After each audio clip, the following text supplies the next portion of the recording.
Guys, I'm thinking about our educational processes today. I don't know if I title this a certain way, maybe call it just our process of education. I may have mentioned this in another video. I think through the way my 3 children learn, and then I think about my 18, 19, 20-year-old students I have at the university. And I'm thinking about their learning style, and I'm thinking about the process of what I went through. Think about it a lot. Think about conversations I've had with my wife and many others. What's interesting is that, of course, we all have a different learning style, but we are generally trained under a very common system. And those systems are created culturally. That's just the reality of it. Each culture creates a system of education, and we use that system as a standard to say that these people are smart, dumb, these people fit, don't fit, these people know this or don't know this, and it's a mass system. But yet, it's interesting how all that identity has been established given to people, based upon the system's constructs, as opposed to the true learning that those students may be exhibiting. Otis he needs to be taught.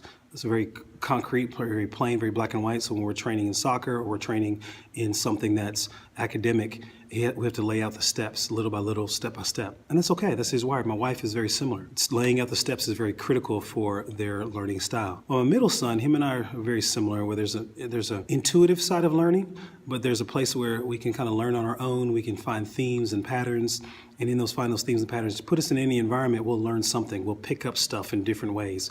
Whether it's right or wrong, we'll still pick it up and learn through that process and find ourselves saying, oh, I noticed this happen. Oh, I noticed that happen. Well, my daughter, she's very intuitive in her learning.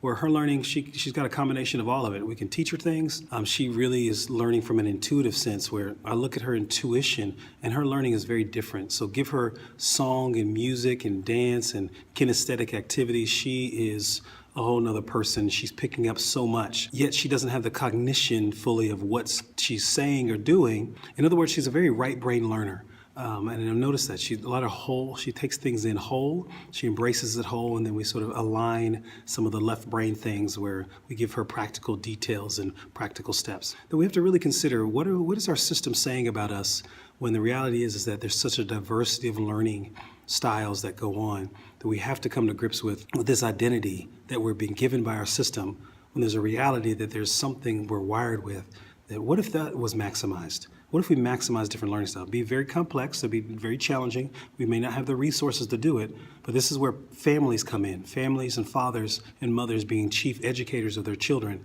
but learning how to navigate the system according to what the system expects. Hope you're well, take care, we'll talk to you soon.